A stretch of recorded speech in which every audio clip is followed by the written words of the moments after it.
अच्छा चलिए ठीक ठीक। है। अभी मेरी आवाज ऑडिबल है कि मैं और हाँ तेज नहीं, बोलूं? एकदम सही आ रही है। ठीक है। तो उसमें पहले इंट्रोड्यूस कर देता हूँ। तो फिर- नमस्कार दोस्तों। जो छात्र 2020 की परीक्षा देने वाले हैं 4 अक्टूबर को, है कि नहीं? 4 अक्टूबर को है ना, हम तो डेट के लिए चार गड़बड़ा जाता है। तो चार 4 अक्टूबर अक्टूबर को जो छात्र परीक्षा देने वाले हैं यूपीएससी प्रीलिम्स की ना, तो उनके लिए हम रिवीजन सीरीज शुरू करने वाले हैं करंट अफेयर्स की। अच्छा, एक बात अर्चिता बता देते हैं कि हम लोग मई से शुरू कर रहे हैं, मई 2019 से। है। हाँ, सही रहेगा। ठीक है। बहुत दिमाग लगाया, फिर सोचे कि चलो मैं सही, क्योंकि बहुत लोग मेरा जो पीडीएफ है ना संसार डीसी, वो मैं से हाँ खरीद खरीद रहा है। तो इसका मतलब उन लोग के भी दिमाग में है, स्टूडेंट्स लोग के, कि वहाँ से सही रहेगा। तो ठीक है, हम लोग मैं से ठीक ही है। शुरू करते हैं। तो ठीक है। ठीक है। कई स्टूडेंट्स रिक्वेस्ट कर रहे थे कि आप सिर्फ 2021 बैच वालों के लिए करंट अफेयर्स दे रहे हो, हमारा क्या होगा? जो हमारे लिए मतलब बहुत कम डेज हैं। तो हम्म। अभी मैं ब्लॉगिंग पर भी ऐसे में ज़्यादा ध्यान नहीं दे पा रहा हूँ। तो परीक्षा हम्म। के लिए जो हमने सोचा था, तो मई को हम लोग सीरीज कर रहे हैं, ये रिवीजन सीरीज है। पिछली बार क्या हुआ था तुमको अर्षिता बता देते हैं, तुमसे तो कांटेक्ट नहीं था उस समय। तो क्या हुआ था कि अ, हम हमेशा एक एस जी क्यू करते हैं, संसार गेस्ट सीरीज चलाते हैं, एस जी क्यू। अच्छा। हाँ, तो 2015 में उसका बहुत जबरदस्त नाम हो गया था, मतलब कि अच्छा खासा नाम हो गया था। उसमें क्या हुआ था ना कि हम कुछ क्वेश्चन गेस्ट किए थे जो हर साल करने लगे, मगर उतना नहीं हुआ। 2015 में जो हुआ था वो बवाल हुआ था। उसमें उसमें हुआ था कि बहुत सारा क्वेश्चन जो है आ गया था यूपीएससी में। अरे वाह। हाँ, तो उसको बहुत लोग पसंद करने लगे, कि एक्सपेक्ट किए कि 2016 में वही होगा मगर ऐसा हुआ नहीं। मगर 2017 में फिर से अच्छा हुआ परफॉर्मेंस उसका, मगर 2015 में सबसे अच्छा हुआ था। जिसमें लोग जैसा कहते हैं, हम तो तब देखे नहीं थे कि 25 से 26 क्वेश्चन आ गए थे, मतलब 100 में से 25 से 25 26 26। हाँ। बहुत हो गए। तो इसलिए हम लोग इस बार वीडियो के माध्यम से हम लोग ला रहे हैं बहुत सारे क्वेश्चंस आपके लिए। और एक बात है कि कुछ स्टूडेंट्स पूछ रहे थे कि कब से कब तक 2020 प्रीलिम्स में सवाल आएंगे। तो हम्म। उन्हें बता देता हूँ कि इसको लेकर हम सब थोड़ा सा कंफ्यूजन में हैं, क्योंकि आपको बड़े से बड़े इंस्टीट्यूट भी नहीं बताएंगे कि लॉकडाउन के कारण जो परीक्षा 31 मई को होने वाली थी ना, 31 मई 2020 को होने वाली थी, और उसकी जो तारीख बढ़ा दी गई, तो उसे लेकर स्टूडेंट्स के मन में बहुत सारे डाउट्स हैं। एक दुविधा है स्टूडेंट्स लोग के मन में कि कब से कब तक सवाल आएंगे, क्या क्वेश्चन जो पहले छप चुका था मैं परीक्षा के लिए वही प्रश्न आएंगे। वही है। तो हमेशा कहते आया हूँ कि आपसे कि क्वेश्चन पेपर जो वो अगले, मतलब कि हम, मेरा मानना है कि 4 महीने पहले तैयार हो जाते हैं। सबको यही अच्छा। कहते हैं, मई को है तो फरवरी तक पढ़ लो। अब है हम्म। कि भाई अब एग्जाम तो अब अक्टूबर में होने वाला है, तो क्या पढ़े, सबके मन में डाउट है। और फिर भी हम लोग रिस्क नहीं लेंगे। ऐसे तो हम आपको कहते हैं कि फरवरी तक ही पढ़िए, मगर हम्म। हम लोग रिस्क नहीं लेंगे। हम लोग मई तक कवर करेंगे करंट अफेयर्स, मतलब पूरा एक साल 2019 मई से 2020 मई तक का हम लोग करेंगे। ठीक है।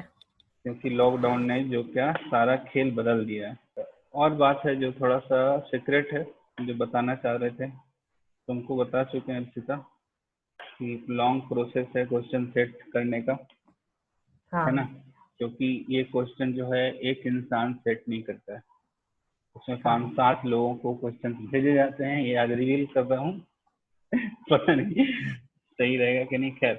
तो 5-7 लोगों को ये क्वेश्चन हमेशा हर साल भेजे जाते हैं। प्रोफेसर रहते हैं उसमें, या बहुत सारे विद्वान लोग रहते हैं अपने अपने फील्ड में, ज़्यादातर।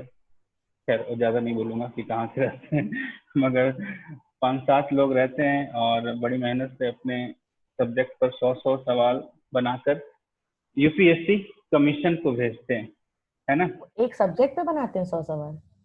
नहीं, बहुत सारा होता है कि जैसे कि मानो ज्योग्राफी का दे दिया, हिस्ट्री का दे दिया, इस तरह से। हाँ। कोई प्रोफेसर है जैसे मिक्स। हिस्ट्री, हाँ हिस्ट्री का प्रोफेसर को दे दिया भाई 100 क्वेश्चन बनाओ। ऐसा नहीं रहता हम्म। कि 10 क्वेश्चन बनाओ, क्योंकि बाद में बताते हैं तुमको। तो 100-100 सवाल बनाकर कमीशन को भेजते हैं, और बाद में कमीशन उनमें से रैंडम क्वेश्चन पिक कर लेती है, ठीक है, और टोटल 100 फाइनल चुनती है।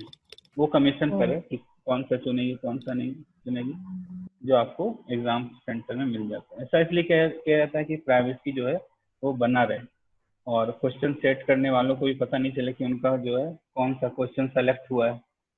मतलब कि 100 भेजा, उसमें हो सकता है उनका 3 ही सिलेक्ट हो, 4 सिलेक्ट हो। तो इस तरह से एक इंतजाम किया जाता है। देखो, हाँ, एक और बात है कि उसके परिवार से कोई इंसान दे ना रहो। एग्जाम नहीं दे रहा, उसको वो एक्सेप्ट करना पड़ता है। यदि दे रहा हो तो अच्छा, आपको, ऐसा भी है? हाँ, उसको लिखित रूप से देना पड़ता है कि हम, और उसका दोस्त कोई कर रहा हो क्या, दोस्त, हाँ, नहीं तो तो अब कोई कौन सा दोस्त कर हो रहा है? सकता है कि हो सकता है क्वेश्चन ही सेलेक्ट नहीं हो, या 2 क्वेश्चन आ गया दोस्त के लिए, चलो भाई।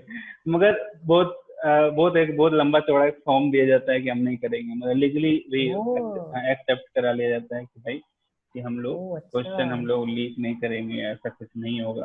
और बहुत पुराने बंदे रहते हैं जो बहुत दिन से ये सब काम कर रहे हैं, जिस पर ट्रस्ट किया जा सकता है। तो ये सब प्राइवेसी इशू रहता है। तो हम लोग फिर से रिपीट कर रहे हैं कि हम लोग मई तक 2020 तक हम लोग करंट कवर करेंगे। उसके बाद कोई ऐसे भी हम आपको बता देते हैं कि फरवरी तक आप लोग जबरदस्त तैयारी कीजिएगा।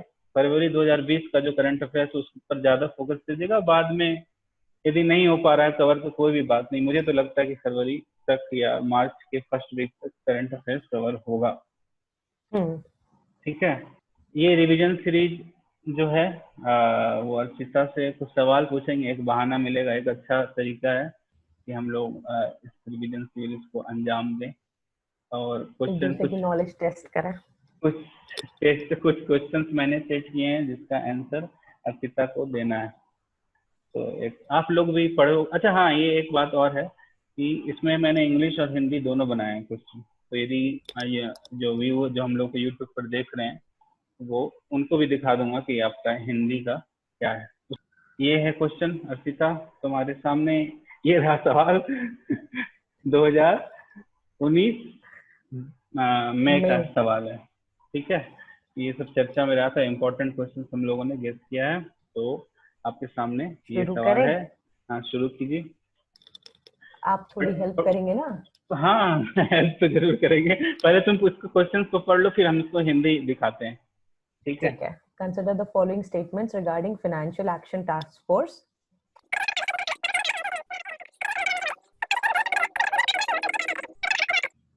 2 and 3, 1 and 3, 1 and 2 and 1 only। आप हिंदी दिखा दीजिए पहले, हाँ, हिंदी दिखा देते हैं। तब तक मैं सोचती हूँ। इसका भी हम इंतजाम कर देंगे जल्दी कि कैसे होगा। तो वित्तीय कार्रवाई कार्यबल, जैसा कि आप लोग स्क्रीन में पढ़ पा रहे होंगे, के बारे में निम्नलिखित कथनों पर विचार करें। FATF की स्थापना G7 शिखर सम्मेलन द्वारा की गई थी, जो 1989 में पेरिस में आयोजित किया गया था। FATF जो है वो एक अंतर सरकारी निकाय है। यदि देश को FATF की ग्रे सूची में रखा जाता है तो विभिन्न वित्तीय संस्थानों से अंतर्राष्ट्रीय ऋणों को प्राप्त करना आसान हो जाएगा। तो ये इसमें है, उपरोक्त कथनों में से कौन सा सही है। और ये ऑप्शन तो वही इंग्लिश में भी रहेगा, तो आप लोग पर 2 सेकंड तक देख लो, फिर मैं शिफ्ट कर जाऊंगा इंग्लिश में। देख लिया होगा आपने, अब मैं इंग्लिश में शिफ्ट कर रहा हूँ वापस। तो अर्षिता, इसमें एक बात मैं बताना चाहूँगा। हाँ। ये एक बात ये है कि मुझे मेरा एक्सपीरियंस कहता है, अच्छा तुमको हिंट नहीं दे रहा हूँ, मगर मेरा एक्सपीरियंस जो UPSC के लिए है इतने सालों से, जो फील्डिंग का जो मैं काम कर रहा हूँ, तो उसमें रहता है जैसे कि एक बहुत बड़ा डिफरेंस है PCS एग्जाम और UPSC में। पहला डिफरेंस ये है हाँ। कि जो PCS एग्जाम होता है उसमें डेट को लेकर बहुत ज्यादा एम्फोसिस होता है। हाँ, उसमें कि ये 4 जून, तो फिर भाई आंसर क्या है, तो 5 जून आंसर है। तो इस तरह का रहता है। मगर जब हम लोग UPSC का एग्जाम दे रहे होते हैं तो इस तरह का एक्सपेक्टेशन नहीं रखते हैं कि वो इस तरह का कोई सवाल पूछेगा कि भाई डेट को लेके, या 14 फरवरी को नहीं है तो 15 फरवरी को है। इस तरह का हम लोग नहीं देखते हैं। ये मेरा मानना है। पर तो ये जैसे कि पहला स्टेटमेंट जो इसमें है, एस्टेब्लिश्ड बाय मैं बताऊंगी G7। ना आंसर। हाँ, नहीं नहीं, ऐसे ही बता रहे हैं हम, G7 दैट, हम भी अच्छा। उतना नहीं, उतना हम भी नहीं जानते हैं, देखेंगे। That was held in Paris in 1989। तो बताओ क्या है इसका आंसर। तो अभी देखो, बाय मेथड ऑफ एलिमिनेशन मुझे जो लगता है तो जो मुझे पता है FATF is an intergovernmental organisation, ठीक है, तो सेकंड सही होना चाहिए, तो A और C, I'll eliminate D. Third statement, if the country is placed in a grey list, तो पाकिस्तान को ग्रे से ब्लैक में करना था, तो उसको लोन कैसे मिलेगा एक्स्ट्रा, तो थर्ड भी गलत है, तो मेरे हिसाब से C1 and 2। अब गलत है या सही मुझे नहीं पता, मैंने अपना दिमाग लगाया है। नहीं, दिमाग आपने सही लगाया, सही है आंसर, क्योंकि मुझे वो ईयर नहीं पता था 1989 है या नहीं। नहीं, ये सही है जवाब तुम्हारा, क्योंकि जो यदि किसी को ग्रे सूची में रखा जाता है तो उसको जिनको प्राप्त करना आसान नहीं होता और कठिन हो जाता है। हाँ। तो हाँ, ये है, इसलिए इसको हम लोग तीसरा जो ऑप्शन है वो सही है, 1 और 2 थैंक यू। सही है। चलो सही है। कितने क्वेश्चंस है?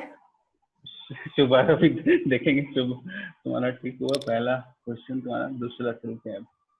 ये बताइएगा, United Nations conference on trade and development. ये तो इस तरह के खैर तो पढ़ लो, डिस्टर्ब नहीं करेंगे, टाइम, मतलब इसमें हाँ, टाइम का बंधन नहीं है। Organisation for economic cooperation and development, international monetary fund या वर्ल्ड बैंक। आप हिंदी में दिखा दो।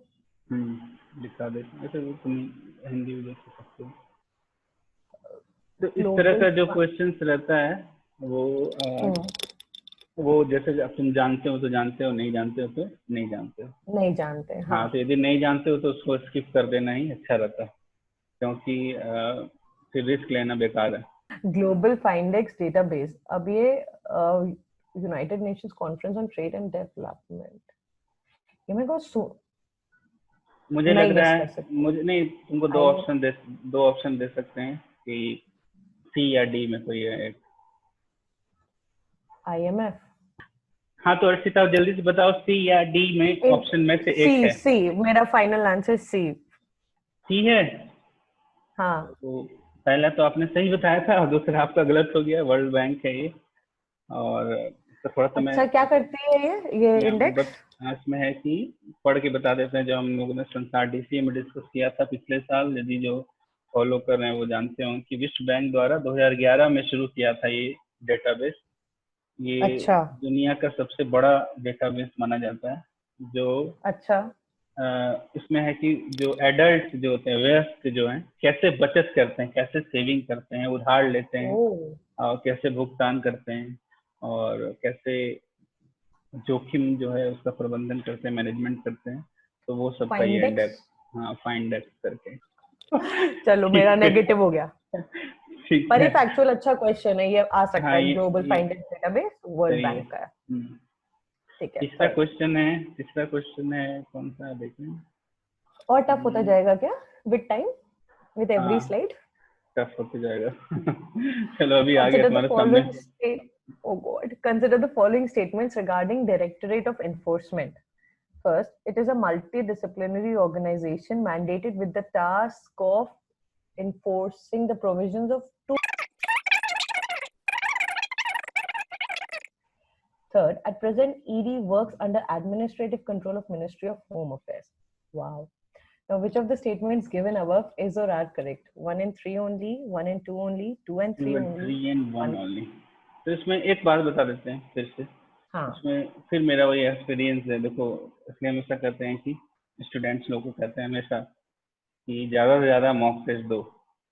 मॉक टेस्ट जितना दोगे बहुत आइडिया होता है, तुम्हारा ज्ञान तो है ही अपनी जगह, मगर एक जो इंजीनियरिंग दिमाग के होते हैं या जो बहुत टेक्निकल MBA हम लोग के जो आर्ट्स स्टूडेंट्स जो हैं, खैर मैं दूसरी धारा को ले जा रहा हूँ बात, तो वो सेंटिमेंटल, थोड़ा सा सेंटिमेंटल होते हैं, मतलब कि पढ़ते खूब है मगर शॉर्टकट नहीं ढूंढ पाते हैं कि शॉर्टकट क्या है, या स्मार्ट स्टडी। हाँ, स्मार्ट स्टडी में कमी रहती है। तो और जो साइंस वाले रहते हैं वो ऑप्शन देख के बहुत सारा 10 तरह का आउट ऑफ बॉक्स जो है वो सोचते हैं और सवाल उनका सही है। तो जैसे कि मेरा है, तो पहला ऑप्शन देख के ही लग रहा है, पहला तो हम देखते हैं कि बड़ा स्टेटमेंट यदि है, ऐसा होता है अक्सर, बहुत ज्यादा बड़ा है, बहुत ज्यादा एक्सप्लेन करा तो सही रहता है, बोलता है कि चलो उसको सही मान के चलते हैं, इट इज मल्टी-ऑर्गेनाइजेशन। और वो ये भी है ना कि 4 में से 3 ऑप्शंस में वही है, 1 1 1।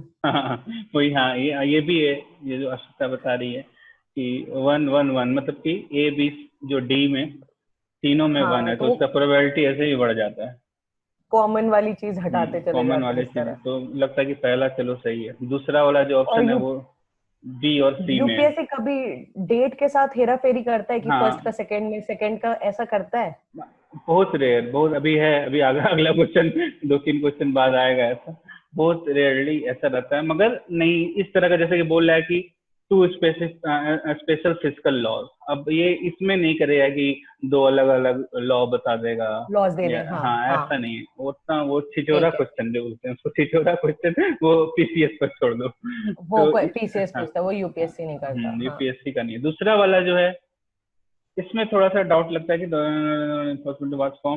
हाँ, तो इसमें है कि डिपार्टमेंट ऑफ इकोनॉमिक अफेयर्स, इस पर ज्यादा फोकस हाँ करना है कि हाँ, इसमें तुक्का मारने वाला बात है कि ये वाला चीज जो है ईडी के अंदर मतलब ईडी से रिलेशन है कि नहीं। इसके अंदर है, हाँ हाँ। तो ये एक एक तुक्का वाला चीज है। मगर तीसरा जो स्टेटमेंट है वो जो है ज्यादातर वही फिर एक्सपीरियंस वाली बात आ जाती है कि इस पर हम बहुत ज्यादा डाउट करेंगे। मेरा क्यों doubt, ministry of home affairs? हाँ ये अब मिनिस्ट्री की बात करने लगा तो मेरा दिमाग में ऐसे ही हाँ घंटी बज गया कि भाई अब इसमें जो है हमको पूरा जोर डालना है कि होम जो वही वाला फिर बात हो जाता है कि हम इस क्वेश्चन मतलब इसको जानते हैं तो जानते हैं, नहीं जानते तो नहीं जानते हैं। मतलब ये तीसरा हाँ वाला हाँ मेरे लिए सबसे डाउट वाला ऑप्शन है। हाँ तो इसको हम ऐसे भी हम सबसे ग्रे ग्रे लिस्ट में रखे हैं। बाकी फर्स्ट को तो हम चुन लिए हैं और दूसरा जो है उस पर हम थोड़ा सा हल्का हाँ। डाउट करेंगे, तीसरा पर हम मेरा फुल डाउट है। मैं अगर मार्क करती मतलब, क्योंकि मेरे को हम्म, लगता है यूपीएससी गेम ईयर और डेट के साथ नहीं खेलेगी। नहीं डेट वो खेलेगी। मतलब नहीं खेलेगी वो इस तरह की नॉलेज, और अगर हम्म, देती है तो वो सही देगी। हाँ सही देगी, ये भी एक, बात है।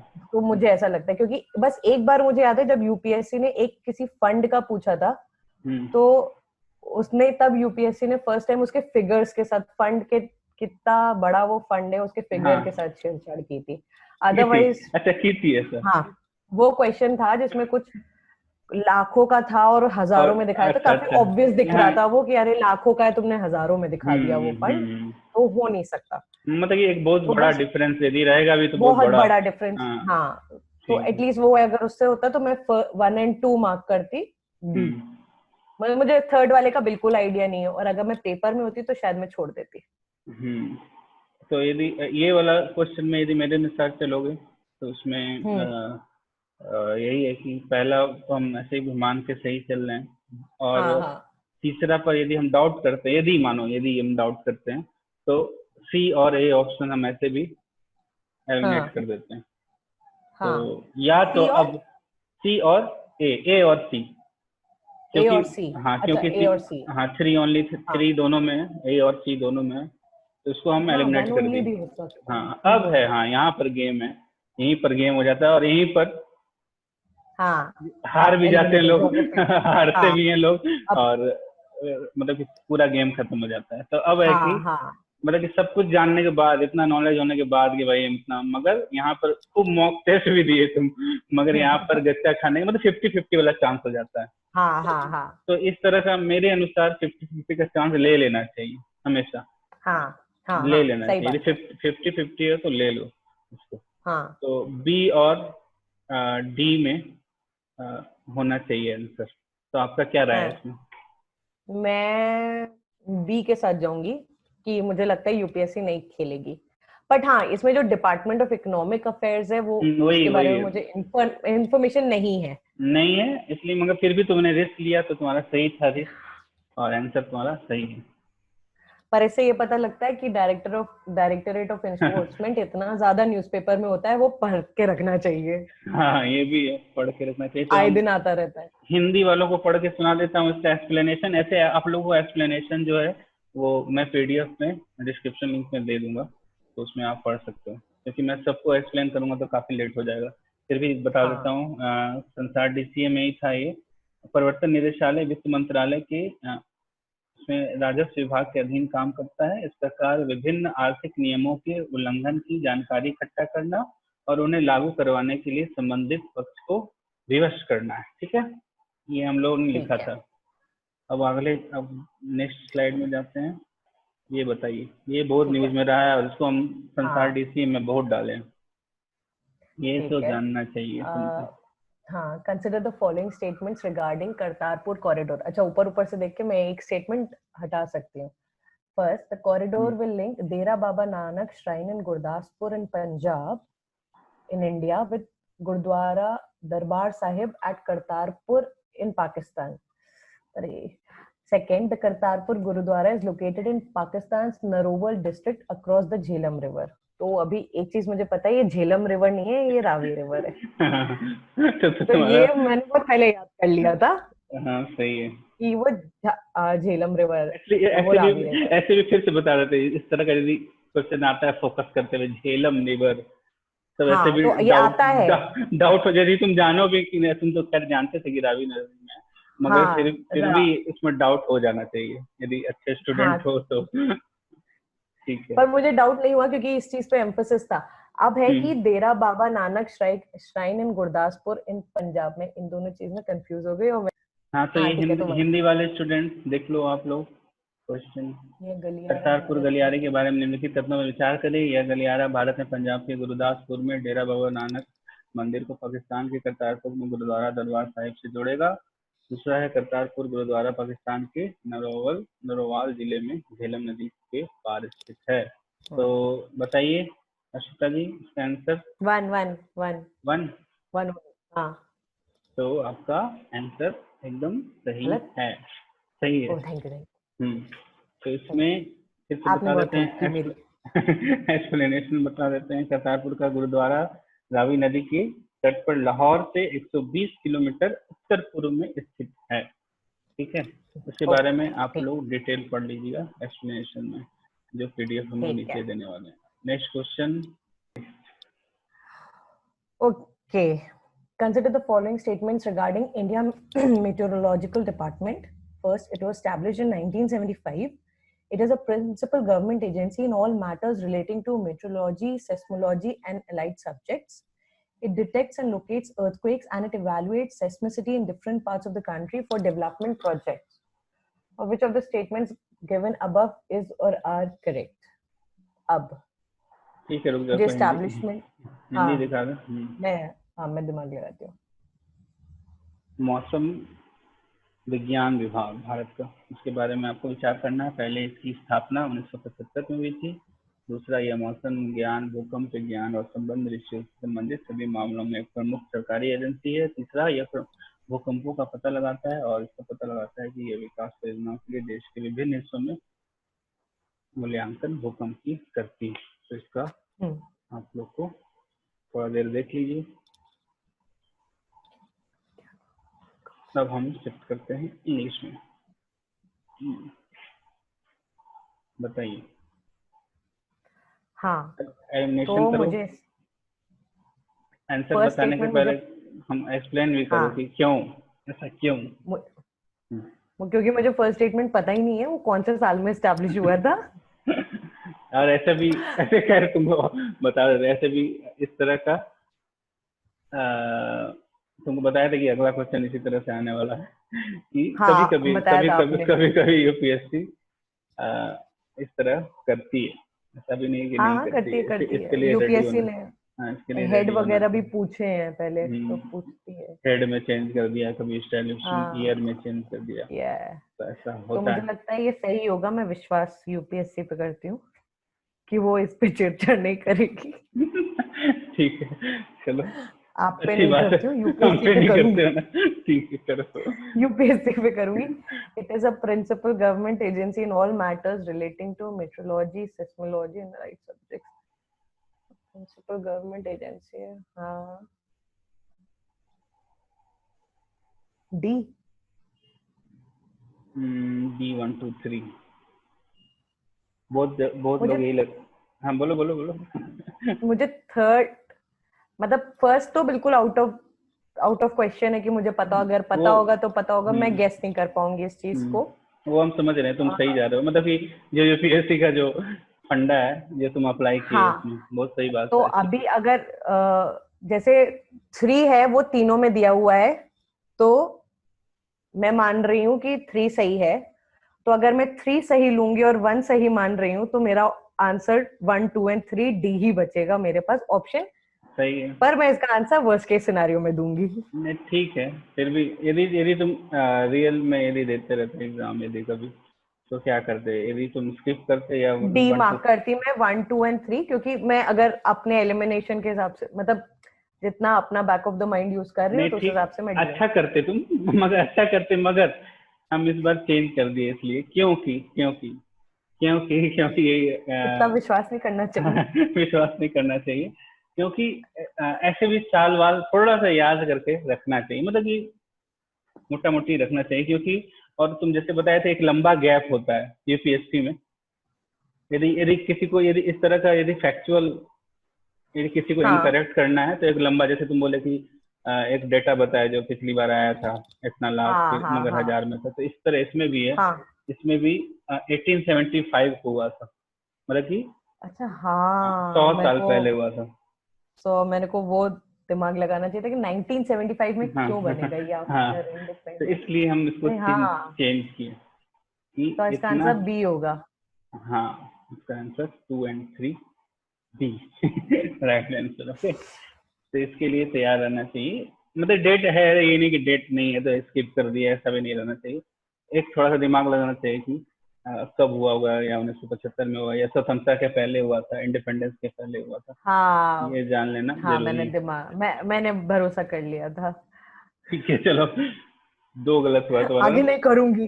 ठीक है, आगे मत ही करना। चलो next. Acha. Consider the following statements regarding Nipah fever. First, Nipah fever virus is a zoonotic virus and can also be transmitted through contaminated food or directly between people. Acha. Second, in infected people, it causes a range of illness from asymptomatic infection to acute respiratory illness and fatal encephalitis. एक हिंदी पढ़ा देते हैं।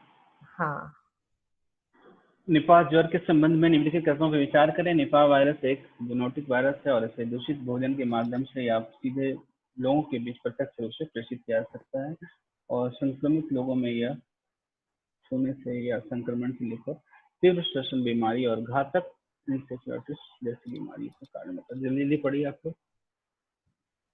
तो खैर हम इसमें एक और टिप्स दे रहे हैं, तुम पहले बता दो। टिप्स देते हैं, एक खाली बता रहे हैं हमें। अच्छा तुम बोलना चाहते बोलो। नहीं पहले आप बताइए, टिप बताइए, शायद मेरे को हेल्प कर जाए। नहीं हेल्प तो करेगा ही। एक टिप्स ये है कि जब भी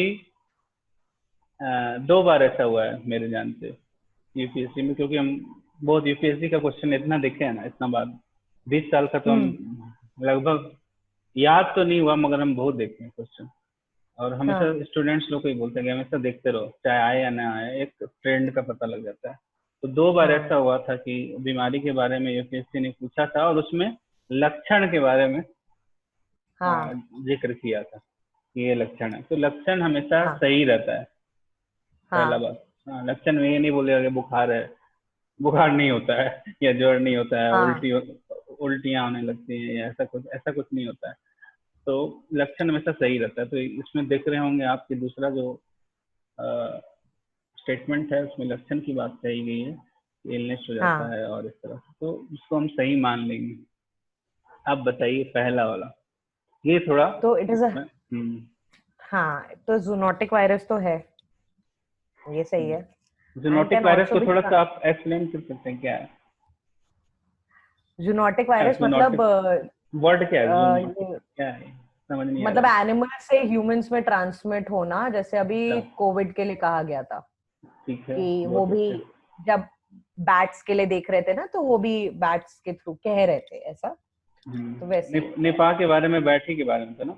हाँ, निपाह बैट से ही रिलेटेड है, तो इट्स अ जूनोटिक वायरस हम्म, और can also be transmitted through contaminated food और और directly diet, between people.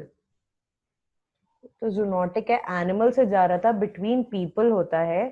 Contaminated food वाला पॉइंट मुझे डाउट है उस पे।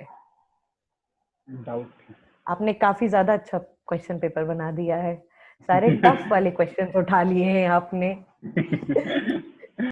मेरे को कंटेमिनेटेड फूड वाले पॉइंट पे डाउट है एक्चुअली। आपको क्या लगता है बगैर आंसर देखे? बगैर आंसर देखे मुझे तो यही लगता है कि पहला वाला जो स्टेटमेंट है वो तो सही है हाँ, एकदम। एकदम सही है। कंटामिनेटेड फूड से भी निपा वायरस फैलता है। वो उसके बारे में हम जानते हैं। हम नहीं जानते। तो बोथ 1 एंड 2 इसका आंसर है। और इसका एक है कि एक और हम ऑप्शन इसमें जोड़ सकते थे स्टेटमेंट कि इसका टीका बना है या नहीं बना है। नहीं बना है, वो मुझे पता है। ये पता था तुमको, चलो अच्छा हुआ ऐड नहीं हाँ, किए। वो मुझे पता था। वो नहीं, अगर आप वो ऐड कर देते तो शायद मैं एलिमिनेशन से कर लेती। तो एक पशु से मनुष्य में संक्रमित होता है और और कंटामिनेटेड फूड से भी होता है। फूड से। नाइस। इसको एक बार हम लोग सर्च कर लेंगे, ठीक है। ये अच्छी, ये मतलब मिस हो सकता है मुझे लगता है, या मेरे से ही हो सकता है। चलो नेक्स्ट क्वेश्चन। आगे भी इतना ही टफ है क्या? ये देखो फिर वही वही वाला सवाल है। इस तरह का जहाँ छोटा सवाल आता है इसका मतलब कि जानते हो तो जानते हो, नहीं जानते हो तो नहीं जानते हो। व्हाइट अब स्टेम बताइए, बोरर इसमें तो हम समटाइम्स कुछ सीन इन द एक्सप्लेन भी नहीं वेस्ट। करेंगे क्या है। एक ब्राउन ये स्टेम मैंने बोरर भी होता है, याद आ रहा है मुझे। या ब्राउन या कुछ दूसरे कलर का होता है जो वो वीट को करता है। तो तुम्हारा ऑप्शन है तो सिक्स वीट को तो वीट एलिमिनेट हो गया। Thank you. गलती कर दी बोल के। कॉफी। Yes, right answer. इसमें कुछ ये बताने, ये अच्छा हम मैंने पढ़ा है। हिंदी तो समझ ही गए होंगे, वही से लिखते हाँ, हैं। आपने मेरा आंसर पहले ले लिया। हाँ, आमतौर पर किस फसल पर हमला करता है, वही बात है, हम कॉफी है इसका आंसर। ठीक है, चलो तो मेरे नेक्स्ट 5 क्वेश्चन। सही हो गए ना? हाँ सही हो गया। गलत एक। गलत एक का 3 ना कि 2? एक, आप कैसा टैली रख रहे हो आप? एक अच्छा गलत ठीक हुआ है, है। वो हम देख लेंगे वीडियो में क्या गलत हुआ। दूसरा चलिए, नेक्स्ट ओ क्वेश्चन। गॉड। ये कंसीडर द फॉलोइंग फेयर्स पर हमेशा क्वेश्चन आता है यूपीएससी में। हाँ, यार ये यूपीएससी का बहुत फेवरेट, ये आ बहुत चुका है क्या फेवरेट है। पहले? नहीं आया नहीं है, आ सकता है इस बार। Located in Siachen, Pindari, Rohtang. ऐसे में अगर मैं ट्रैक वैक पे जा रही होती घूमती तो मुझे इसके आंसर पता होता। ठीक है, तो सियाचिन वाला तो ठीक है। Yes. 1। What B. About? B. B. Okay, तो आपका सही आंसर है। डी है। तो पिंडारी कहाँ है ये पता लगा आपको? 1 एंड 3 यदि सही है। मैंने आंसर दे दिया, अब आंसर से काम ठीक है, चलाइए अभी। सही है सही है सही है, आपका आंसर सही है। पिंडारी जो है वो कुमाऊं रीजन में आता है, उत्तराखंड के यहाँ। हाँ, ठीक है, तो ठीक है। इसमें ये आ सकता है, ये बहुत इम्पोर्टेंट है ये। ठीक है, चलो नेक्स्ट क्वेश्चन। अच्छा हम दिखा नहीं रहे ना आपने हिंदी हिंदी। हिंदी वालों को। ठीक है, उसको हम कर देंगे। तो निम्नलिखित युग्मों पर विचार करें। ग्लेशियर का नाम और उसकी जो स्थिति है। सियाचिन, पिंडारी, रथोंग।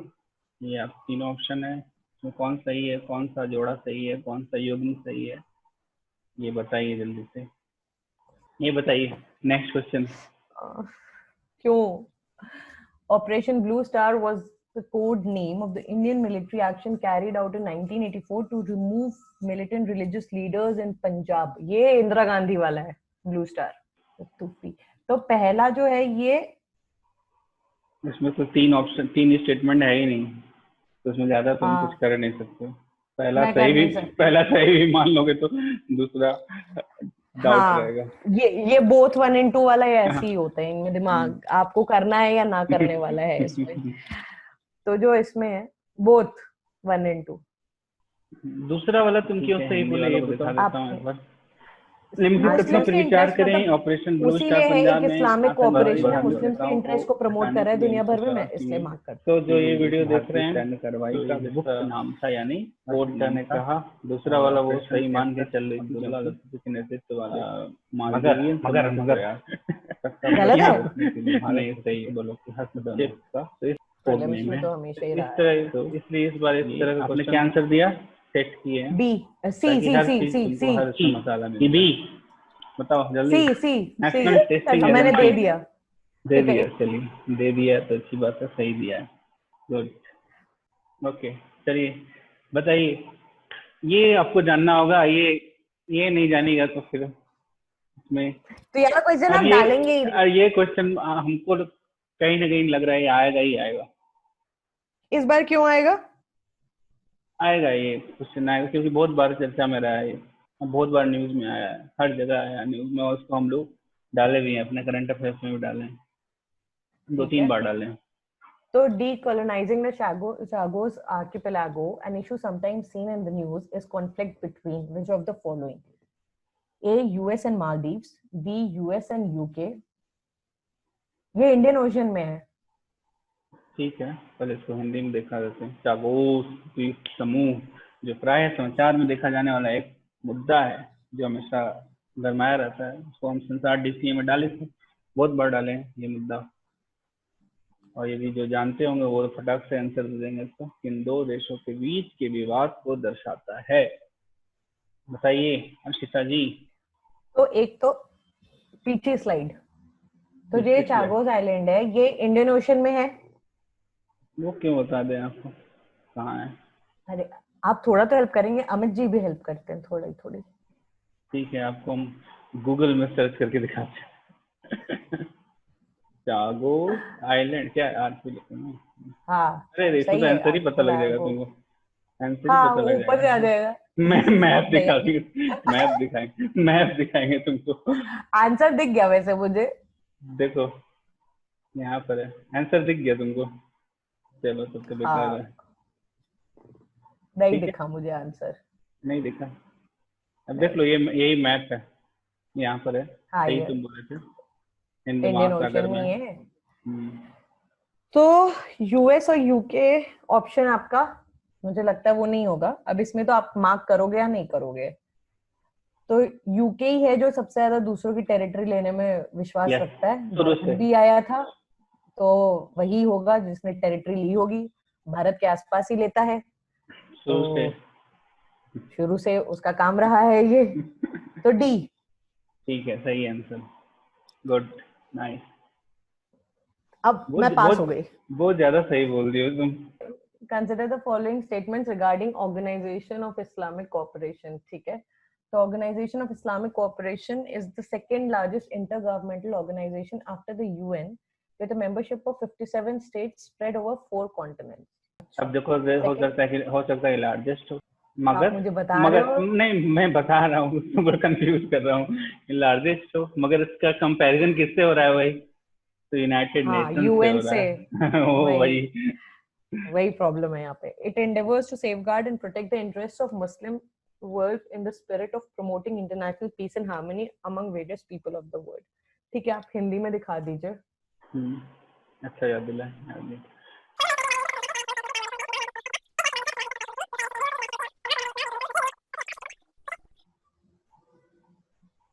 चलो बताओ।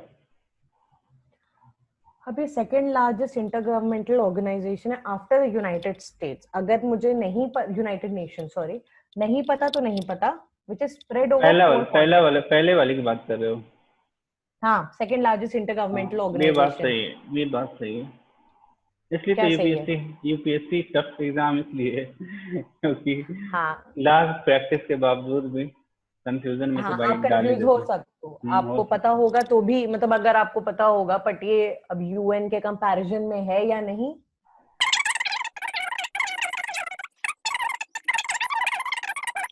ठीक है, ये स्टेटमेंट है। आप हिंदी।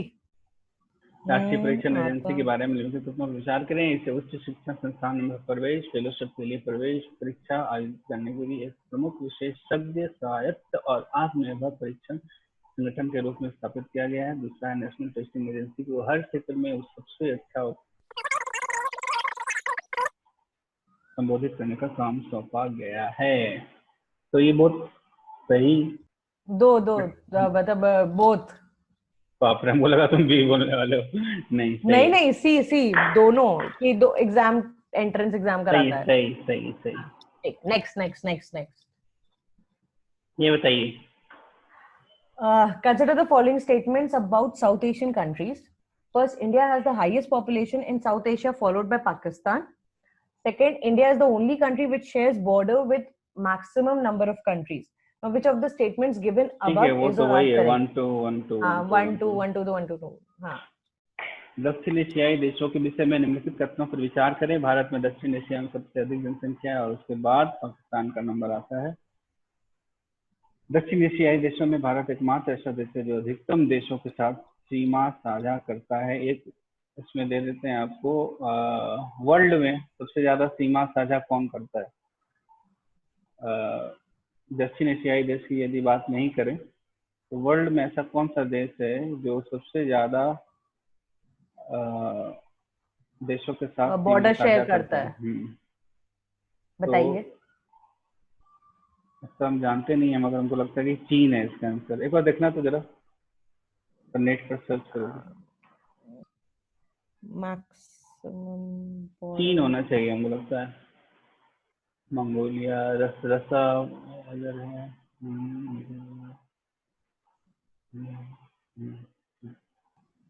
चाइना है ना? with 14 neighbor have 14 technically, हाँ। अच्छा छोड़ो, नाम क्या बताओ उसको, अरे वो नहीं पूछेगा। हाँ, तो which India is the only country which shares, तो ये वाला आपने बता दिया कि ये गलत है। मैंने कहा तो बताया गलत है? मैंने कुछ नहीं बताया। साउथ एशियन कंट्रीज में मैंने कुछ नहीं बताया अभी तो। बताइए बताइए। बोथ क्या? Both wrong. Both 1 and 2। ठीक है, सही आंसर आप। Good, thank you. Special category status. Yes. Which of the following criteria is a must satisfy to qualify? ये बताना चाहिए। ये बहुत अच्छा है। उसमें इसमें हाँ, एक और ये इसलिए मैं क्वेश्चन दिया था ये, क्योंकि इसमें ऑप्शन में ही आंसर छुपा हुआ कि मतलब कि दो कॉन्ट्राडिक्टरी भी कभी कभी यूपीएससी पूछता है कि दो स्टेटमेंट, दो ऑप्शन है तो उसमें एक और दूसरा कोई मेल नहीं खाता है, या तो दूसरा वाला आंसर हो गया तीसरा वाला, दोनों में से तुम एलिमिनेट कर सकते हो कोई। एक तो बोलता है, एक ऐसे ही बता रहे हैं तुमको, एक तो बोल रहा है कि हिली एंड डिफिकल्ट मतलब होना जरूरी है। सही है। हाँ, वो तो सब जानते हैं, तुम ही नहीं जानते हो तो बाकी लोग भी जानते हैं कि हिली है। दूसरा बोलता है कि पॉपुलेशन डेंसिटी के बारे में बोलने लगता है अचानक, वो लो होनी चाहिए। वही लो होनी चाहिए ना। तो यदि आप हिली की बात कर रहे हैं तो फिर पॉपुलेशन डेंसिटी कैसे हो सकता है? तो यहाँ पर तो बताइए। ऐसे सब राज्य मांग करते हैं स्पेशल कैटेगरी स्टेटस की, क्योंकि बहुत फायदा होता है स्टेट को, बहुत अच्छा खासा धन मिलता है केंद्र सरकार की ओर से। तो अगर मेरे को पता है कि 3 गलत है तो मैंने 3, अगर मैंने गलत किया तो A, B और C तीनों हट जाएगा और आंसर बचेगा D। तो मेरा आंसर है D 1 2 and 4, जो मैं जानती हूँ अब सही है, क्योंकि वो स्टेटमेंट तो गलत है। पक्का? लास्ट में तुम गलत कर दी, मगर अच्छा नहीं लगा हमको। क्या गलत कर दिया? ध्यान नहीं दिए तुम, ठीक से पढ़े नहीं, हड़बड़ करने लगे। चलो तीसरा स्टेटमेंट। अच्छा, हाई पॉपुलेशन डेंसिटी है तो वो थर्ड, वो A में भी है, B में भी है, C में भी है, और मुझे सही बताना है तो तीनों ही तो एलिमिनेट हो गए। अब जबरदस्ती मुझे डरा रहे हैं। तो आपका आंसर बिल्कुल सही है। चलिए, सही है, गुड, नाइस। आपने मुझे जबरदस्ती डराया। अच्छा, हिंदी दिखाना फिर से भूल गए। चलिए कोई बात नहीं, आप लोग हिंदी वाले, मैं ऐसे स्टूडेंट लोगों को कहता हूँ कि इंग्लिश और हिंदी दोनों पर कमांड कीजिए। हाँ, क्योंकि बहुत सारे शब्द ऐसे भी यूपीएससी बहुत बदनाम है इसके लिए कि हिंदी का अनुवाद अच्छा नहीं करता है, गूगल वाला कर देता है। तो ऐसे बहुत एक बार, हाँ, दिल्ली में पूरा ये हुआ था, आंदोलन हुआ था इसके लिए कि हिंदी इतना अच्छा नहीं रहता है। अच्छा। इंग्लिश के लिए सीधे डायरेक्ट अनुवाद कर देता है। तो इसलिए आप लोग को इंग्लिश भी जानकारी रहना चाहिए, क्योंकि आप जल्दी जल्दी शिफ्ट कर सकें। टाइम बर्बाद नहीं कीजिएगा, मगर जल्दी जल्दी। ठीक है। मैंने कितने आंसर सही मार्क किए? वो मैंने नहीं काउंट किया है। ठीक है, तो but I performed well, I fine, I think. Very well. तो अगली बार अर्चिता मुझे चैलेंज करेगी कुछ क्वेश्चन के साथ आएगी, तो देखते हैं। तो आप लोग को आशा करता हूँ कि अच्छा लगा होगा ये प्रयास हमारा। इसी तरह से हम लोग मई, जून, जुलाई जल्दी कवर करेंगे इम्पोर्टेंट क्वेश्चन, और 2020 के मई तक आएंगे। तब तक चलते हैं, लेते हैं विदा।